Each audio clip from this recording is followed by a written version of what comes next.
Monday, I've heard that athletes are born with special genes that make them good at sports. Well, whatever those genes are, I guess I was born without them. Mom's always saying that everyone who's part of a team has an important role to play. But when it comes to sports, it seems like my job is to make sure everyone else looks good.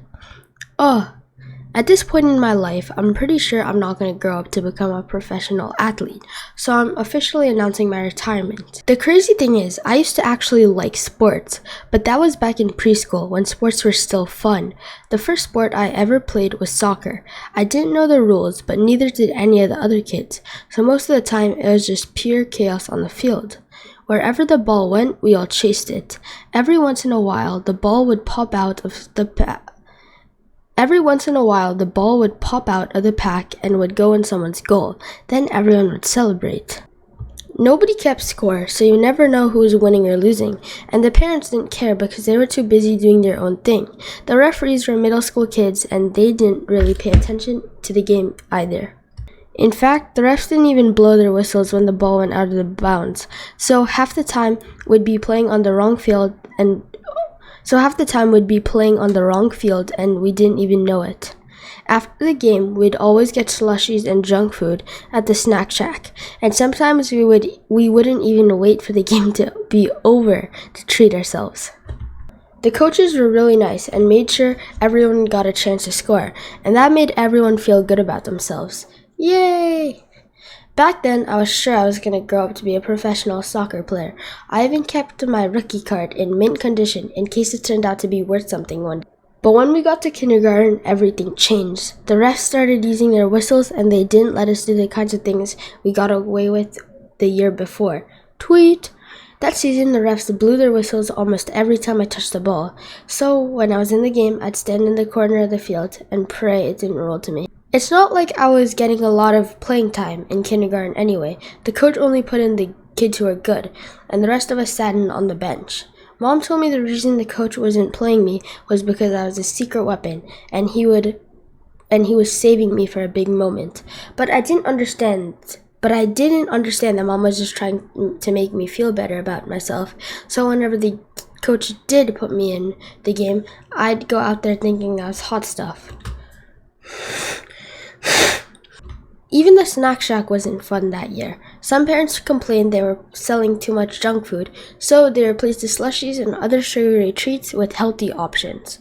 But the slushy sales from the snack shack paid for the field upkeep, so that year the parks department could only afford to mow the grass once every 3 weeks, which really slowed the games down. After a bunch of kids got ticks from playing soccer in long grass, they decided to end the season early, which was totally fine with me. Youch!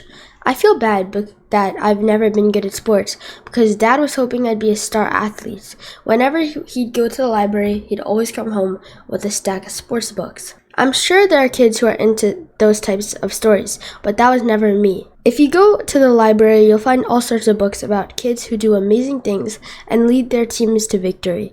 But I never had any experiences like that, and I'll bet there are a lot of kids out there just like me. So one of these days, somebody should write a book for the rest of us. It's not like I've got anything against sports. I like them just fine, as long as I'm not the one playing. In fact, this summer, I watched the Olympics on TV pretty non-stop.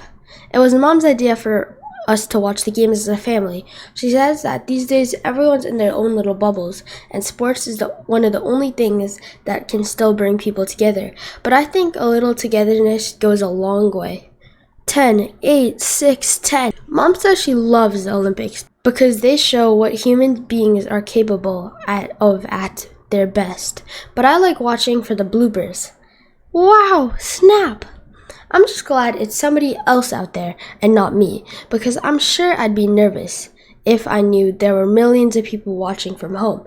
And when you mess up in the Olympics, you're supposed to act graceful about it. But if I just spent 4 years of my life training and then I made some dumb mistake,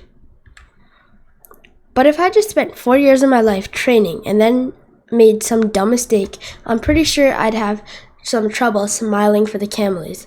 Javelin toss, cursed, snap, football, disqualified, cameras. That's why I'd do one of those sports where you're part of a team, because then if you screw up, it's harder for people to tell. Minding if I squeezed the fellas. 4-man bobsled.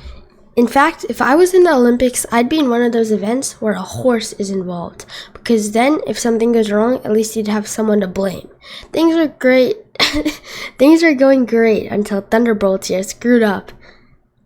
But now that I think of it, that's probably the reason why horses sometimes act out. Even though we watched a lot of Olympics coverage, I still don't understand the way everything works. For one thing, I don't see why they only hand out medals to athletes who take the top 3 spots in a competition. It seems to me like they could keep going with the medal so everyone goes home with a prize. 15th place, aluminum medal, Greg Heffley. The way it is right now, they give you a gold medal if you take first, silver if you take second, and bronze if you take third. But I feel like there's a pretty big step down between silver and bronze. At least gold and silver are worth something. But if you want a bronze medal, you'd be lucky to get a few bucks for it. We buy jewelry, rare coins, watches. Absolutely no refunds. I figure that the moment your medal is the most valuable is right after you win it. So if I got one, I'd try to take the advantage of the TV audience and find a buyer. This dazzling medal can be yours to own. Serious offers only. During the medal ceremony, they have the top 3 athletes stand on a podium, and then they play the gold medalist's national anthem and make the other 2 athletes stand up there and listen. But if I took silver or bronze, I'd pop in some earbuds so I could jam to my own tunes. One of Mom's favorite things about the Olympics is when they tell the life stories of the athletes who are competing. Some of the stories are really inspiring because a lot of these athletes had to overcome tough challenges to get where they are. But if I ever made it to the Olympics, my story wouldn't be all that inspirational. Greg Heffley, parents made him play sports. Wow! Mom keeps telling me that one day I could be an Olympian, and I should start my Olympic journey now, but I'm pretty sure it's already too late for me. For most sports, you have to start playing really young if you want to be any good. So even if I got serious, I'm sure I'd be competing with kids who are half my age. I've heard that in some countries, they identify kids with potential super early, and then send them off to these elite academies to train around the clock. I really don't think there's any hope of me becoming Olympian, but my brother Manny is still in preschool, so maybe he's got some sort of shot. I'm not an expert on this stuff or anything, but from what I've seen, the kid looks like he's got potential. To be honest, I wouldn't mind if Mom and Dad shipped Manny off to one of those sports academies, because that would be one less person I'd have to share the bathroom with. But maybe there are some sports that you can start when you're a little older. And there's still hope for a person like me, because it would be pretty cool to represent your country as an Olympian, no matter what sport you compete in. Ribbon dancing. And if I won a gold medal, you can bet I'd never take it off.